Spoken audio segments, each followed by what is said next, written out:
Rian Doris, thank you so much for being a part of Conversations with Conscious.Enterprises. It's such a pleasure to finally connect with you since I reached out. I think it was almost a year ago that I was in LA when you were out there for my events, and we weren't able to connect then. So thank you for being here. Yeah, it's my pleasure. Thank you very much for having me. And you're right that it is a year, but it's pretty tough to believe that. It's I crazy. know so many things have happened, but it's also went so fast. So it's kind Yeah. of crazy. You are the co-founder and chief operating officer of the Flow Research Collective.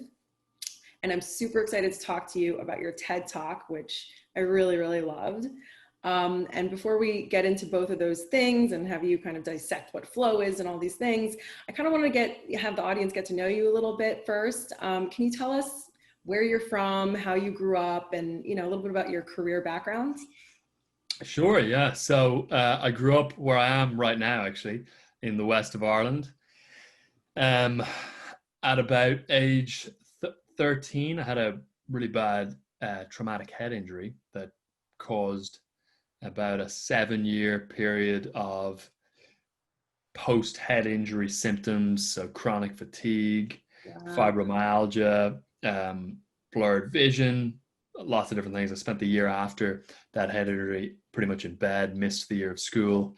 And then about halfway through my teen years, as a result primarily of the adversity of dealing with that accident, got really interested in all of these topics: personal development, peak performance, consciousness, philosophy, spirituality. And as a lot of people do, came across some of the sort of first peeking behind the curtain books. I think Tony Robbins was in that mix, which is a very common one. People pick up a Tony Robbins book, read it, and then they're forever afterwards fascinated by this stuff. But at about 15, I started getting into this whole world. And then by 16, 17 was determined to carve out something within this space for myself professionally. I resonated with the scientific approach much, much more than the sort of self-help or guru-like approach, and also more than going into spirituality from a professional standpoint as well, of course. So then went to college in Trinity College in Dublin, studied philosophy there, and then actually just wrapping up still a master's in applied neuroscience. Began working with Stephen Kotler after working with lots of other sort of thought leaders in this space. I used to work with Keith Ferrazzi, who wrote the book Never Eat Alone, who I Mhm. think you might know, and Dr. Dan Siegel, who's an amazing researcher, professor of psychiatry at UCLA. He was well known for bringing mindfulness to the West, along with John Kabat-Zinn and Jack Kornfield and that group. And then connected with Stephen Kotler about 5 years ago, who is very much so focused on flow and takes a very rigorous scientific approach to the study of peak performance, which I resonated with enormously. So that's a little bit about how I got to here. Yeah, well, fantastic. Your both of your approaches, taking the scientific neuroscience approach to dissecting flow states and everything, is something that I'm just so fascinated by, and I can't say enough about the great work that you guys are doing, and deconstructing this kind of kind of esoteric topic. You're making it very legitimate. Um, so speaking of Stephen Kotler and getting connected with him, I'm such a huge fan of him and his book Stealing Fire. That was really a fantastic book. I think everyone should read it. Um, Tell me a little bit about, let's talk a little bit about his background for those who don't understand who he is, for those who might not be familiar. And yeah, how exactly did you get connected with him? It sounds like you were in the same kind of circles. Yeah, exactly. So I was moving in similar circles. And just to clarify for folks listening, so Stephen's a well-known author, speaker, and one of the world's leading experts on the neuroscience of peak performance, most well known for his work on flow state. He's written at this point, I think, 12 or 13 national best-selling books, and co-authored a number of books on exponential technology as well with Peter Diamandis, who a lot of folks are a big fan of in the tech space. But yeah, I was moving in similar circles. I was a fan of Stevens at the time. I believe I first listened to him on Bulletproof Radio, Dave Asprey's podcast. And back then I just always made a point of anytime I found someone interesting or inspiring, I'd add them on every social media possible just to try and get in their ecosystem as much as I could. And it paid off. He, I don't know, it must have been 6 months after that, he put up a Facebook post just asking for interns. And so I shot him a message. I was just closing up university studies at the time, began interning with him, doing pretty gruesome intern work that felt well below my pay grade, but I loved Stephen's work and stuff so much that I kept hammering on that for a while, and then expanded up my portfolio of work. And then we started the Flow Research Collective together about nearly 2 years ago now. So Wow, that is so fantastic that you guys were able to partner together. So you're the operations, it sounds like, and what's his role? well, Stephen's very much so thought leader, evangelist, Yeah. personal brands, figurehead, visionary, that kind of role. And then I'm definitely at the moment, especially very deep in the ops and making sure the trains are running on time and that whole end of things. It's a big job, yeah. And not to rewind, but I found that so interesting. That you mentioned the brain injury that you had when you were younger. How do you think that has helped you understand what you're working on now, all the research that you're doing now? Yeah, it took me, well, the first year that I had it, it happened when I was 13. So the first year of suffering with it was the year that also had the most severe symptoms. And obviously I was the youngest of any of the years suffering with it at that point. So that was 13 to 14. It was brutal at that point. I remember just being like, it was just awful. I couldn't exercise at all. If I exercised, I'd get blurred vision and end up in bed pretty much for weeks afterwards. Actually quite similar to Lyme disease in some respects. Yeah. And then the symptoms got like a little bit less debilitating after that, to the point that I could go back to school but still couldn't function properly. And that went on for another 3-ish years. And at that point I started to suffer more mentally than physically with it. It still wasn't getting better. And the sort of beacon of hope of, oh, next month or this next doctor will do it or whatever, began to fizzle as the condition didn't actually really get better with that long of a time period. And so it became more of a psychological battle than just a physical one. And one of the things that I resonated with, or one of the things that made me resonate so much with flow, was that I was very much so on the other end of the spectrum of dysfunctional, both physically and then also becoming more so mentally, due to the psychological burden of having that sort of debilitating set of physical symptoms for so long. And so hearing about this state of peak performance and heightened consciousness, where you both feel incredible and are performing at an optimal level, was immensely appealing, because it was something that was like felt very much so on the other end of the spectrum to where I was sitting. And so that made it all the more appealing. I think if I hadn't had the adversity, I would not have had the same sort of motivation be provoked to grasp towards or resonate with a concept like flow. So I would say that, yeah, spending a good bit of time on the other end of the sort of mental health and peak performance end of the spectrum definitely built a very big well of motivation and desire and fascination. Yeah, that's fantastic. So, Rian, what is flow? Sure, yeah. So it's a good question. So flow is technically defined as an optimal state of consciousness where we feel our best and we perform our best. That definition gets thrown around a lot. I don't actually think it's a great definition in many respects. It's a little bit vague. But so more specifically, and a definition that people can resonate with a little more, I think, in terms of what they've actually experienced, is that it refers to that state of being in the zone. It's often synonymous with runner's high, when you're engaged in a task or an activity and you get so immersed in what it is that you're doing that the whole world fades away, time dilates, feels like it's either speeding up or slowing down, your sense of self. So that sort of inner dialogue that's often nagging us in the back of our mind, that tends to go offline and quieten down a little bit whilst in a flow state. And throughout time spent in that state, performance seems to go through the roof on a number of different things, from creativity to learning to other more systemic effects that being in flow has on things like overall sense of well-being, happiness, meaning in life.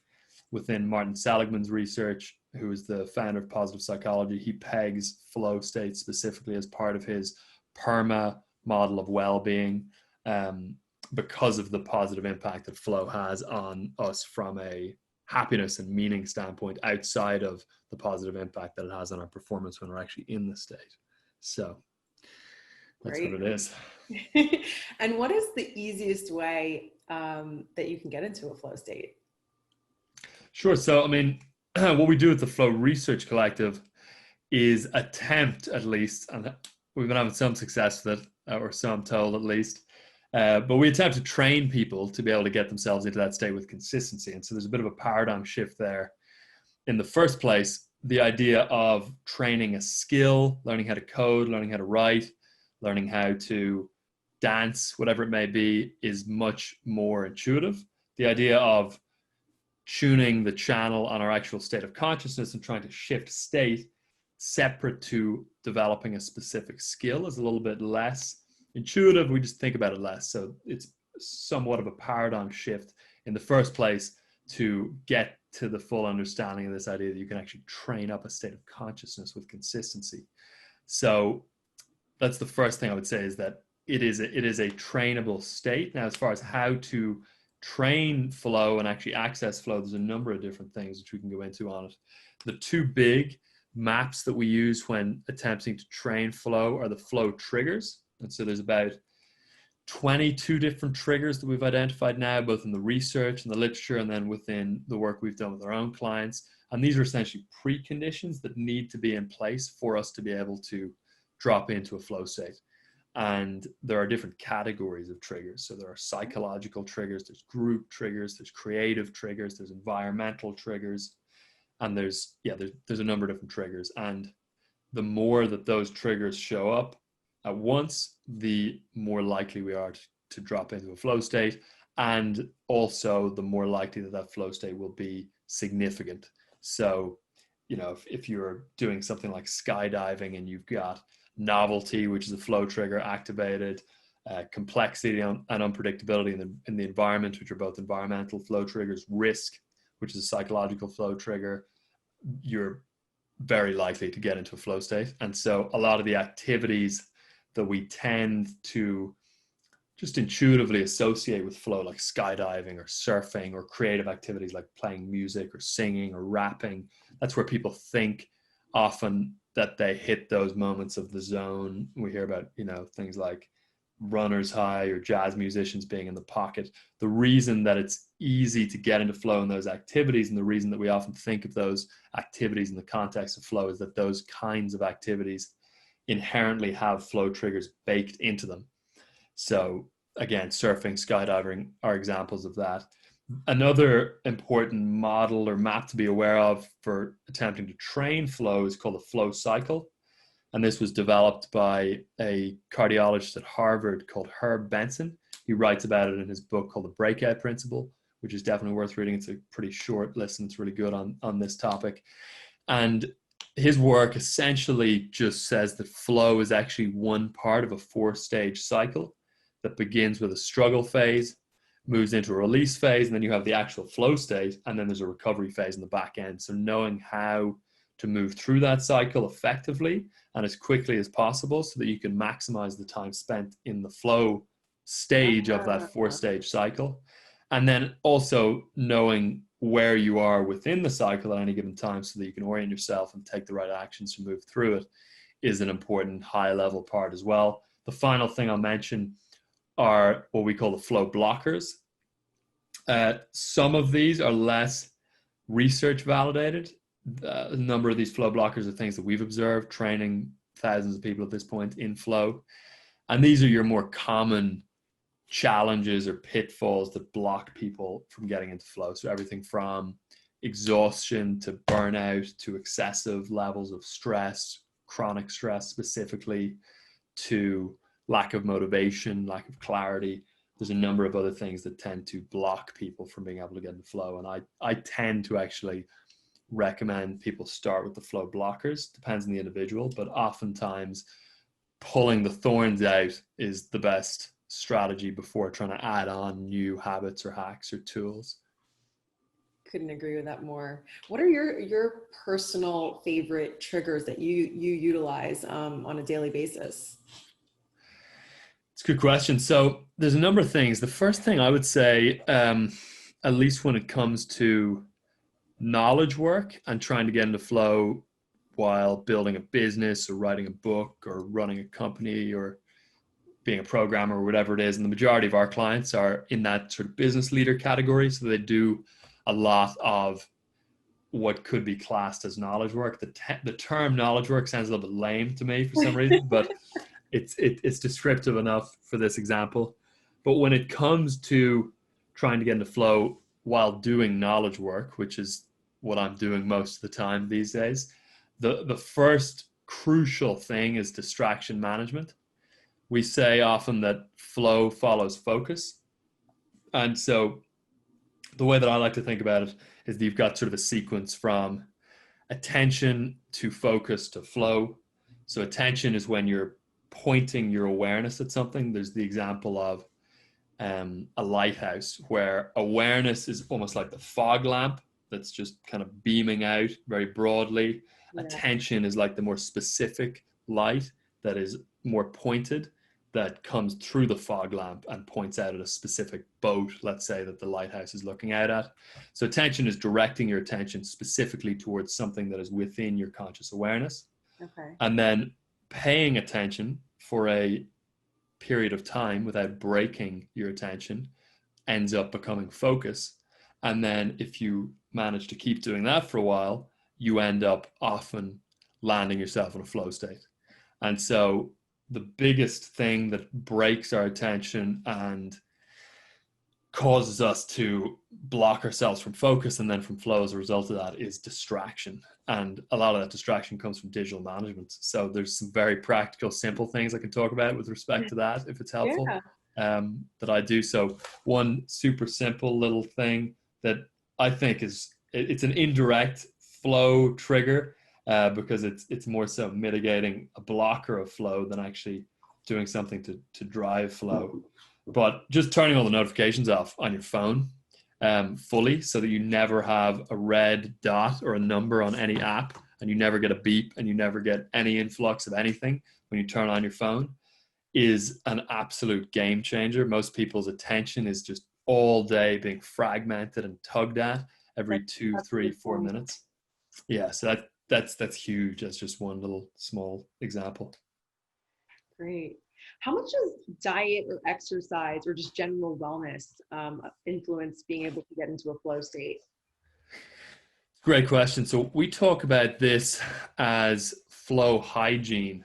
So there are certain things that are also more systemic that you want to do that they're not like direct flow triggers where you eat well and then you get into a flow state, but there are indirect kind of hygiene things that you want to be on top of to make sure that you're priming your system and your physiology to be more receptive to a flow state when the more specific triggers arise. And we talk about these elements of flow hygiene as the positive psychology basics. So there are a number of things that the positive psychology literature have shown have a really big impact on well-being. Nutrition is one of those things, and that's important. There are not yet any specific dietary recommendations that we can make for flow, unfortunately. We don't have flow in a pill either, unfortunately, yet.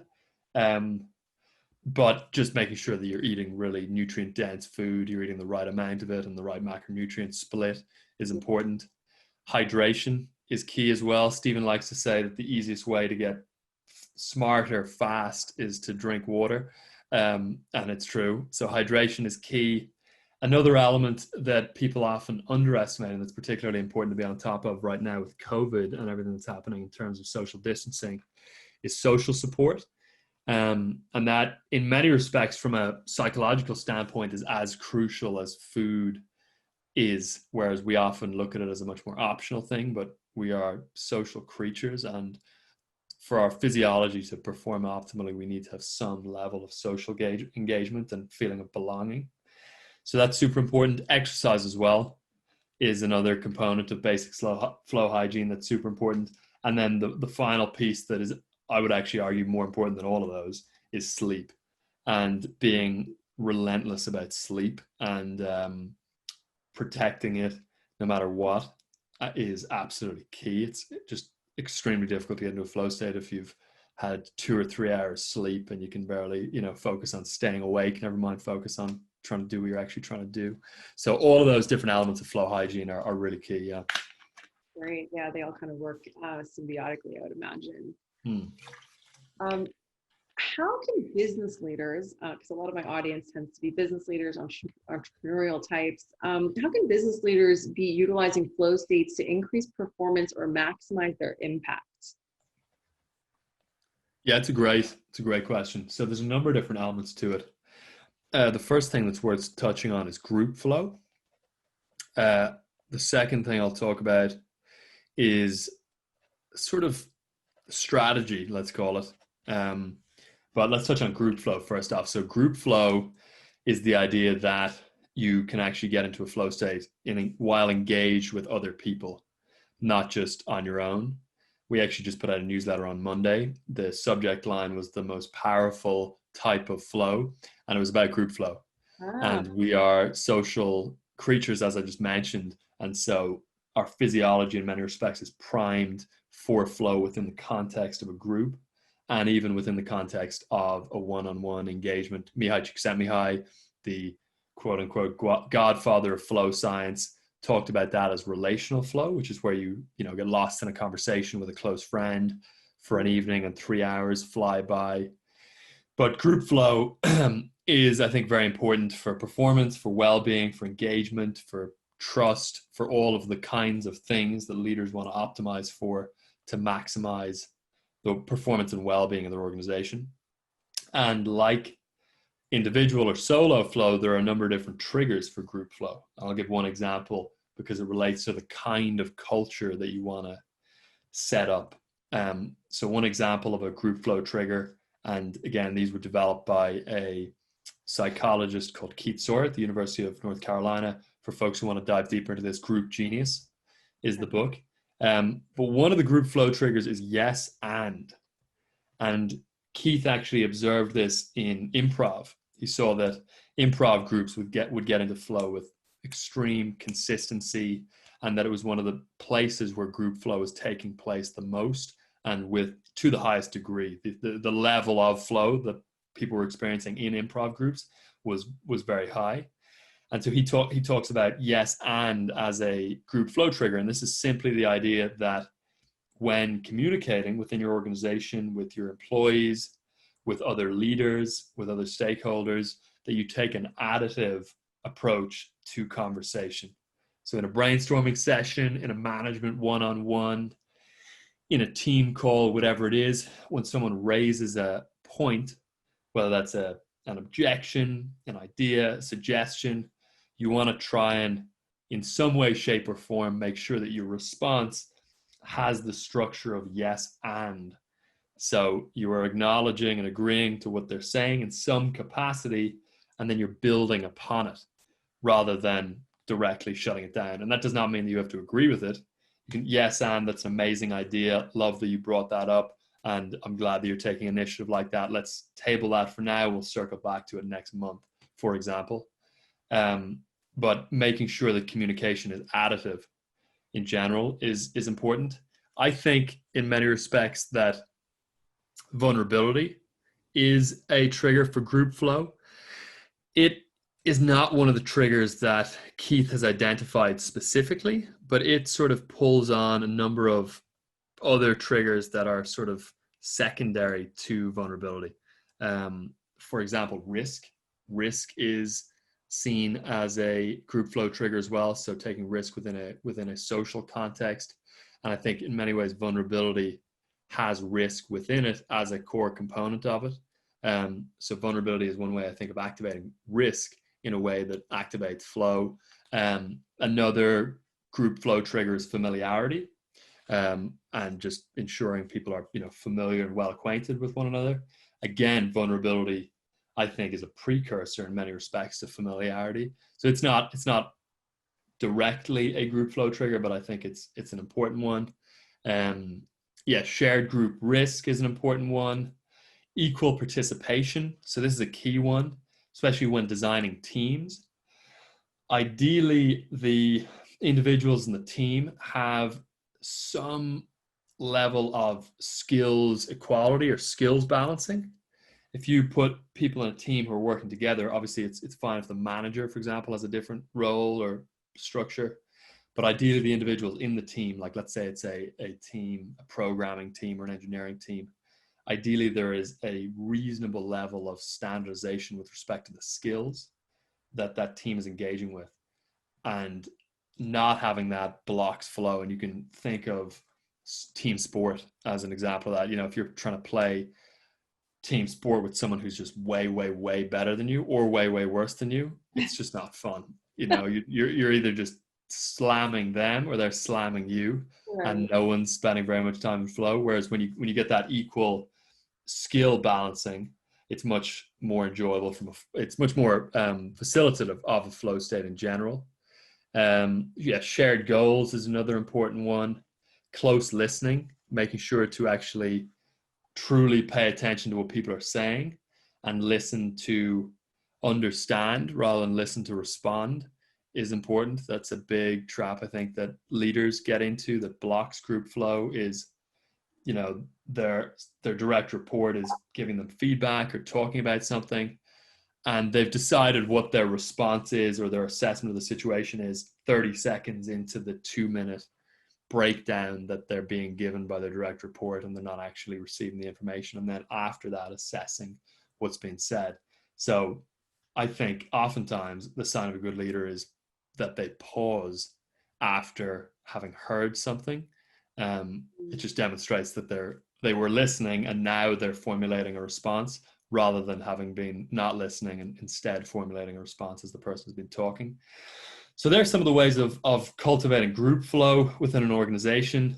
You also want to have good operations in general to cultivate group flow. If people spend immense amounts of time trying to find Google Docs before being able to start work, that results in stress, aggravation, wasted time.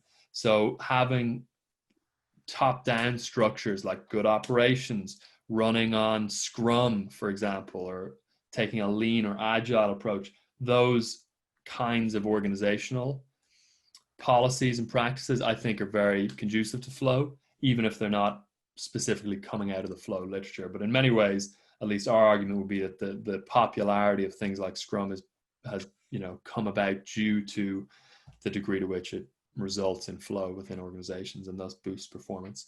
So that's a little bit on group flow. The next thing I would say as a leader is being strategic about how you are deploying your flow states individually. So you can get into a flow state doing things that are not good for you. You can get into a flow state robbing a bank, committing a crime. Video gaming is a very common state. There's a chapter in Stephen's book, Rise of Superman, called The Dark Side of Flow, where he talks about people being addicted to flow. And you see that a lot, even in action and adventure sports, which on the surface are less negative as sports, but you see a lot of folks who can't hang up their boots and they skydive until they die, essentially. And there's many, many cases of that. And but crazily enough, many of the athletes Stephen profiled in Rise of Superman when he was talking about extreme sports athletes in the context of flow, some of them actually, since he's even written that book, passed away because they're just continually pursuing that state of flow because it's so addictive and so appealing.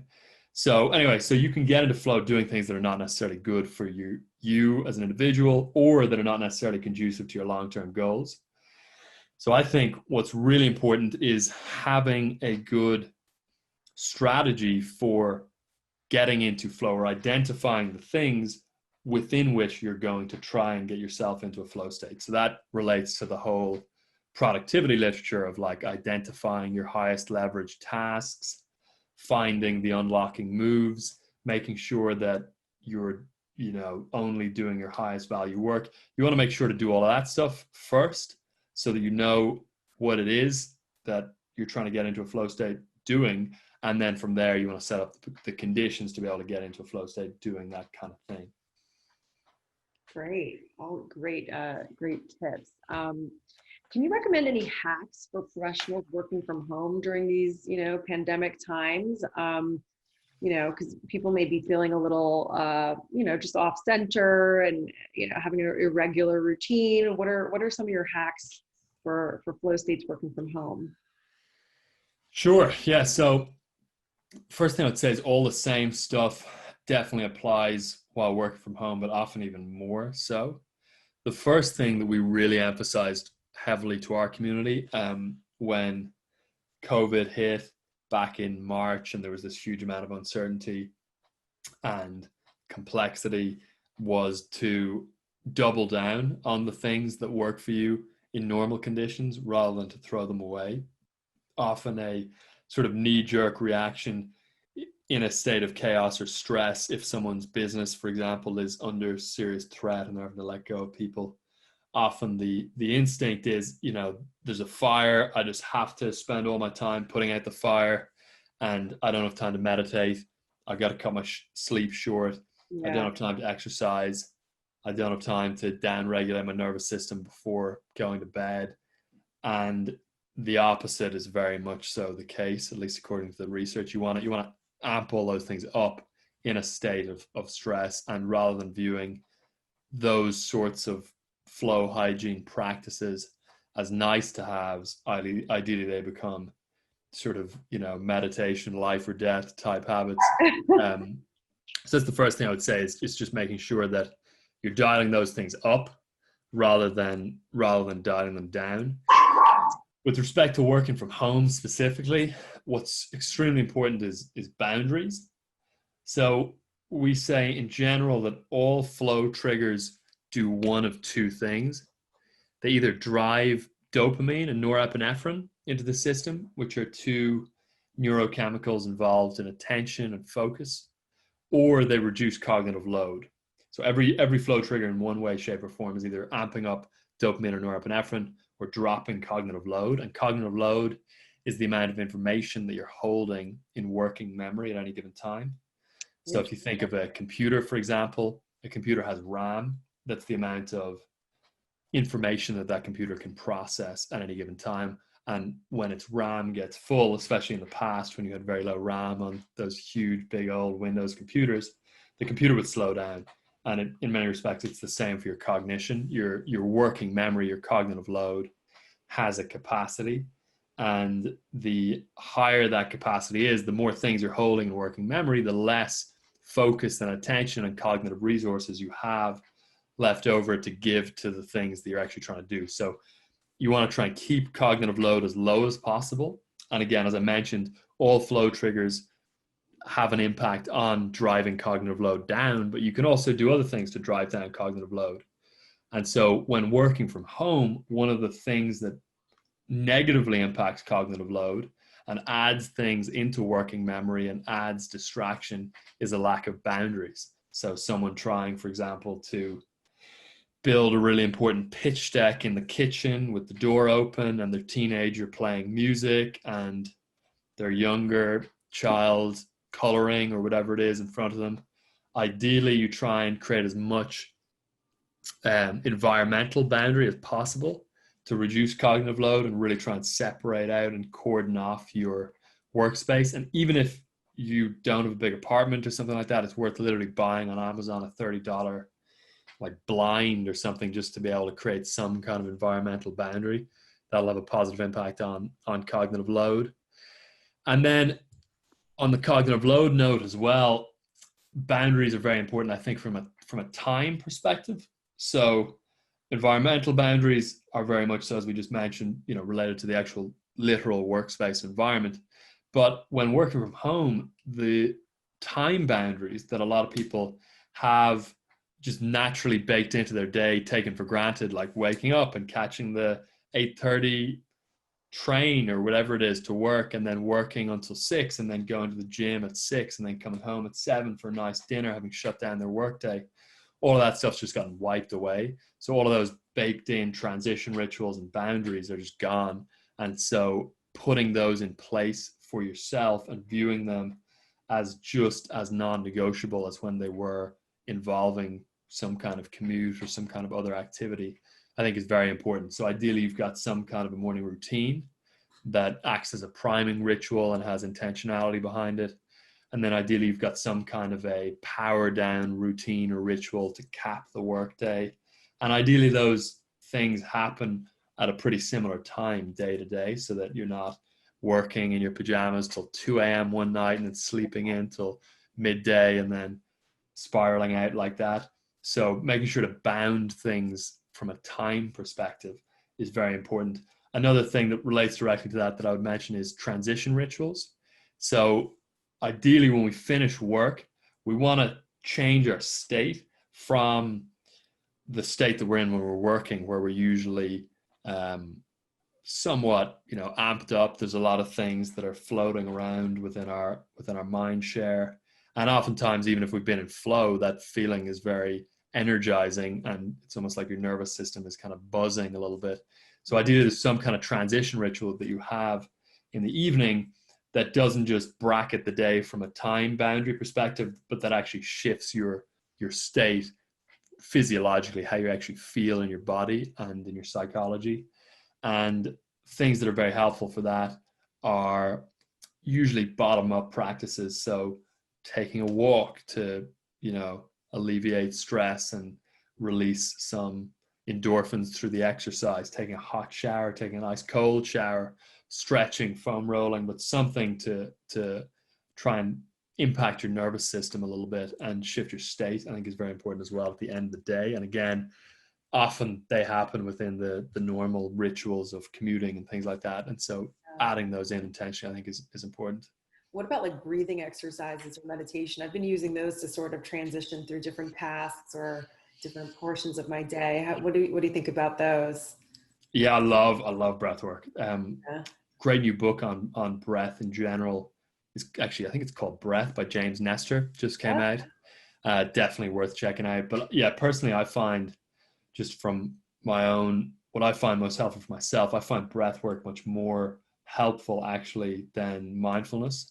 Yes, Meditation and mindfulness are very simple activities, but they're actually very advanced. And people think that because they're simple, they're easy, and that you can get really good results very quickly because all you're doing is watching your breath.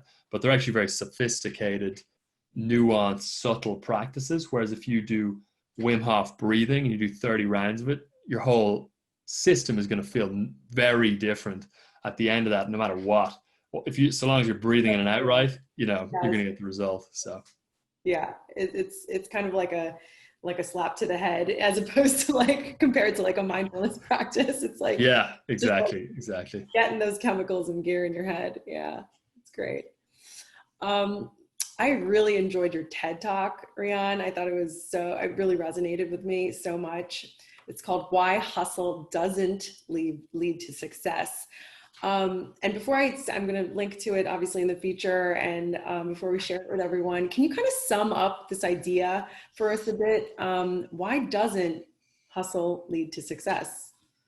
Sure. Yeah. So I will just say, for anyone who knows me and who's listening, I do work an extreme amount. And so it's, in some respects, I feel a little bit contradictory with that message, but the point is not necessarily related to the hours worked. It's to the overall principle and the view of productivity. So a lot of people think of productivity from the perspective of how much they're putting in, how hard they're working, how much pain they're in, how hard things feel to them, how many hours they've put in, whatever it may be.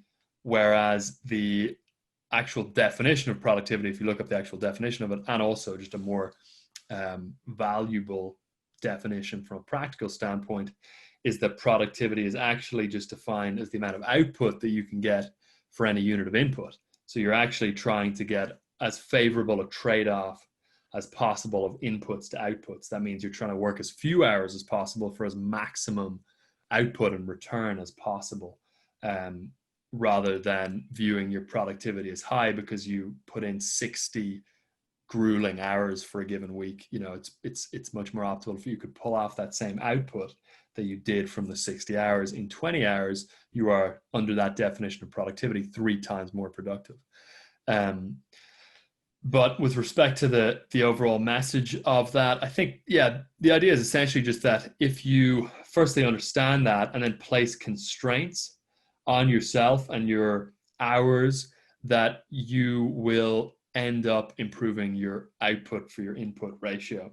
And a lot of people allow themselves to work endless hours and grind endlessly and think that they're crushing it and blazing ahead because of how hard it is.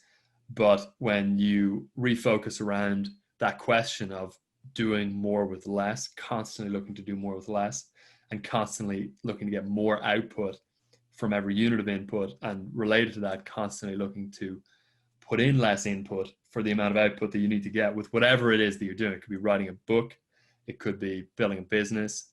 It even relates to exercise. A more productive workout is one where you get just as fit in 10 minutes as in 60 minutes. That's one I'm learning right now too. Yeah. Right. Yeah. Yeah.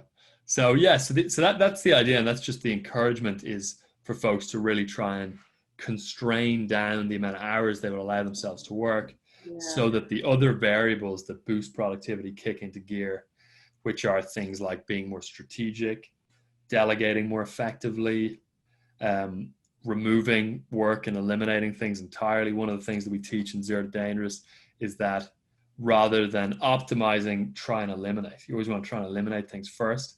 I give the example of when I was younger and still sort of focused on peak performance, to at least to a certain degree, I used to have my binge drinking as a college student super organized, and I had a perfect morning routine to try and mitigate the hangover, and a shake that I would take to try and remove the hangover. So I was optimizing something that I should have just removed. And then I just stopped drinking, and it was a much better result. So yeah, the point there is just ideally you want to try and eliminate things rather than optimize those things, and only optimize after you've assessed whether or not something can be eliminated. But that's the idea behind the TED Talk, is to not view time or hours as the lever point when it comes to productivity, but rather to look at strategy, delegation, time spent in flow in many respects is a source of leverage, because it will, if you get into a flow state, boost your output for a given hour worked, and elimination of things as well that are unnecessary. So great. So great. And I also think it's just a detriment sometimes. Like there's a peak, like you said, once you reach that peak performance, that flow state, you can only hold on to it so long before it becomes like a detriment, I think, to your productivity. So I think that's really interesting. Is that something that you have actually found in your research at the Flow Research Collective as well? Like, are you measuring these things? Hours specifically, we have not looked into. There is research that shows, I think it was with coders, that shows that that output tends to hit if you work more than 35 hours a week, you can only go a certain amount of weeks with heightened productivity, and then the actual output starts to trail back down to what it would be if you were at 35 hours a week. So there is research that suggests that over the long term, less hours result in the same output as more hours. There's also research actually that I cite in the TED Talk from McKinsey that found that placing limits on hours improved output. And that goes back to the whole idea of Parkinson's law, and the idea of placing constraints, the fact that the work will fit into the amount of time or space that you allot to it.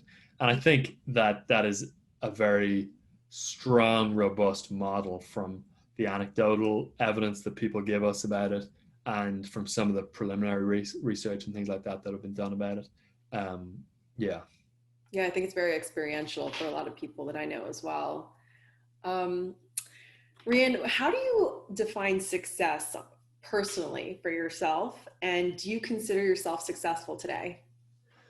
It's a good question. So there's a self-helpy quote that I've always loved, I think it was by Earl Nightingale, that Okay. says that success is the progressive realization of a worthy ideal. And I love that quote because it emphasizes process and journey rather than outcome or destination. Mm-hmm. And if we're using that definition of success, I would define myself as successful. If we're using some other definition of outcome, I definitely do not feel successful yet. What outcome are you waiting for? Um, I've got all sorts of different benchmarks and milestones and comparisons and things like that that I deal with that I'm trying to hit. Um, but I don't know. But I find that, yeah, for the most part, I love the journey and the process, and that's one of the things that flow really facilitates is that it is, it's the exertion of effort in a way that actually feels good. So you get both progress and enjoyment in one hit with flow. And so, yeah, so I'm pretty happy on route to the outcomes. That's the most important piece. Mm. From your vantage point, how do you see the world evolving 10 years from now? And how do you see yourself contributing to it? God, I feel incredibly uncertain about the world at the moment. Yeah. And I feel torn between the two camps of, there seems to be, at least in some of the thinkers and authors and stuff like that I follow, there seems to be two camps. You've got the much more pessimistic group who are very, very concerned about existential risk and see right now as an inflection point where multiple variables are lining up in a way that they never have before. And then you see the other camp with actually people like Peter Diamandis and Stephen with The Future's Faster Than You Think, and Matt Ridley and Steven Pinker, who are very, very heavily oriented towards a lot of really great data that does show that the world has gotten much better across many, many really important things, and who are very confident that that positive trend will continue. So I feel a little bit torn between those and uncertain as to which it is. I definitely felt much more clear on the optimistic view before the last 6 or 7 months, and then yeah, a lot of the other thinkers' thoughts have, I think, been materialized, unfortunately, in more significant ways. So I'm not sure. I mean, I do have immense faith in technology as a resource liberating mechanism and as something that can free up humans to be more human. I always love the wizard and wand analogy with respect to technology and exponential technology, which is the idea that so long as we can be the wizard who is holding the wand of technology, we will be able to use it for good and have it accelerate us and amplify our innate human nature. So I do feel optimistic on that front, but I also feel very uncertain about all of it at the same time. It's reasonable. Yeah, exactly. And then in terms of contribution, I mean, my sort of personal mission is to use entrepreneurship and technology to help people recover from trauma and achieve peak performance. And so at the moment, the shape that's taking is the Flow Research Collective, and I definitely think that'll continue. And I think for me, a transition that will happen in the next 10 years is moving more and more and more to the technology side of that equation. Beautiful. And what is a valuable piece of advice you'd like to leave any professionals and entrepreneurs to think over with? I'm going to leave a piece of advice that's not very profound at all, but that I need myself right now and that everyone benefits from way more than they think, which is to sleep really, really well tonight and this week, and do everything you possibly can to protect your sleep above all else. That it just makes such a difference, I think, and I think more of a difference than almost anything, especially with the times we're in right now. So I'm just going to underscore the importance of sleep as my piece of advice. That's a good one. And a little segue to that last question. Do you know what it is that's going on in the brain when you have a good night's sleep that causes you to be able to tap into that flow state so much better? What is it exactly? Yeah, well, there's a lot of things that are happening during sleep. So a lot of people think of sleep as a passive state, but it's actually a very active state. So, for example, memory consolidation is taking place. There's activation in the amygdala in ways that help us be less sensitive to stressors during the daytime the next day. There's also a form of cleaning that happens in the brain as well during sleep. And so in general, it's a very, very active state. We often think of it as a passive thing, but it's an active thing. One of the members of our advisory board of the Flow Research Collective is a Stanford neuroscientist called Dr. Andrew Huberman. And he actually emphasizes the active nature of sleep so much that he actually recommends that people practice being asleep while awake through active relaxation techniques like yoga nidra, which is definitely one to check out. You can look up yoga nidra on YouTube. It's just a very specific kind of guided relaxation technique that can really help sleep as well. So great, sleep. That's going to be my focus for tonight. Well, thank you so much, Rian. This was such a great conversation. I can't wait to share it with everybody. And thank you for taking the time. Thank you. No, appreciate it, Roxana. Yeah, and thanks for all the work you're doing as well. Of course.